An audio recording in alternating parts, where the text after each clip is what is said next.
any kind of a definition for specialized knowledge? What do you mean by specialized knowledge? There is, later in the blanket part of this, I think I addressed that, but basically specialized knowledge is knowledge about your company or product or service or even some project or something that the person is doing that they obtained in the 1 year working with it, 1 year plus, that someone else could not obtain outside the company within a year's time. Is there a definition? No. It's just, you've got to subjectively prove it's somehow specialized. And usually it's by showing that it's a unique technology, it's a unique process, it's the employer's proprietary information or process.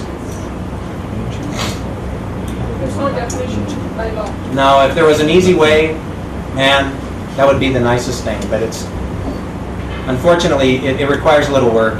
You have to be creative. You can do it.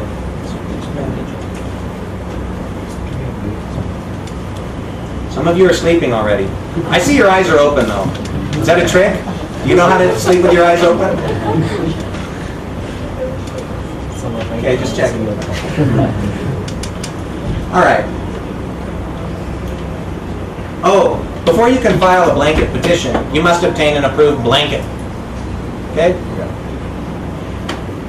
Have any of you been involved with filing the actual blanket petition, or was it there when you came already? Mostly it's there. Again, the law firm will be hired to do that part. Lucky me. You know what I mean? It's kind of fun. We did one the other day. Okay.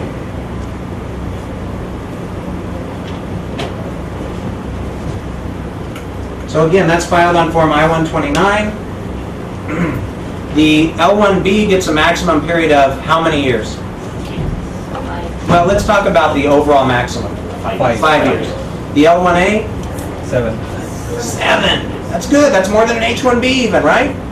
But if you get to the end of the 5 or 7 years, can you extend for 1 more year or 1 more with an L? It's not like the H-1B. Okay.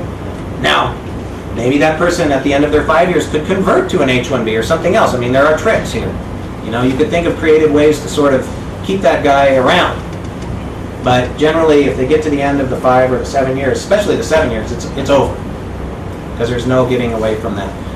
Time as an H-1B, incidentally, this is another trick, counts against time as an L-1 and vice versa. So if I've had 5 years as an L-1B and I want to switch to H-1B, how many years will I get? 6 minus 5. 1. Only 1.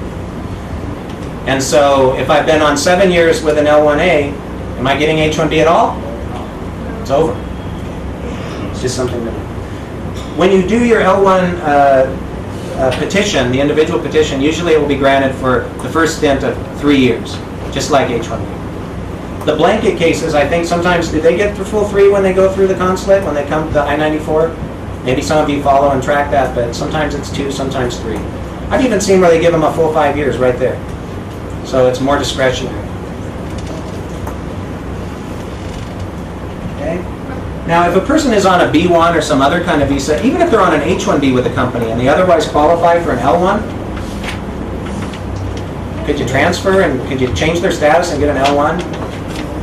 Yeah, you could. You could.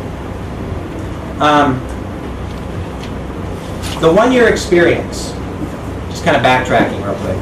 The 1 year experience I'm not gonna like drag this case. I'm not gonna make us sit here and go through this whole thing again, but the same process would apply.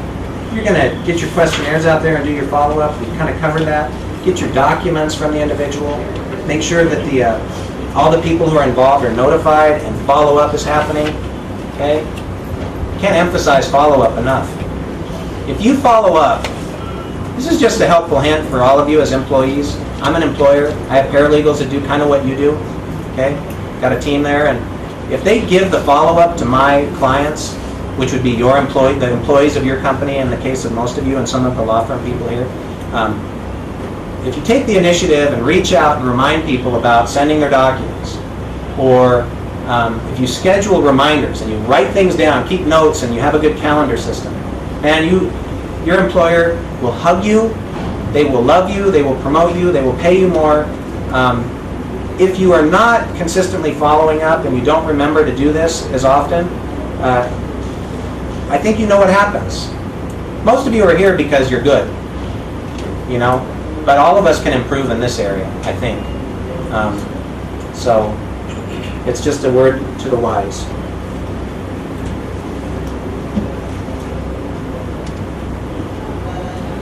Again, we've been through these steps once today, and we're going to go through them again a little bit later. Logging the information in a database, okay, critical piece to me. Online database, online systems that could be even integrated with the HR systems at your company, PeopleSoft, that type of thing, SAP. If your immigration systems are integrated and there's good reporting tools available, this will make your life immeasurably easier. It makes it easier to report to your supervisors when they ask what's going on, what's the status of all of these cases in that department.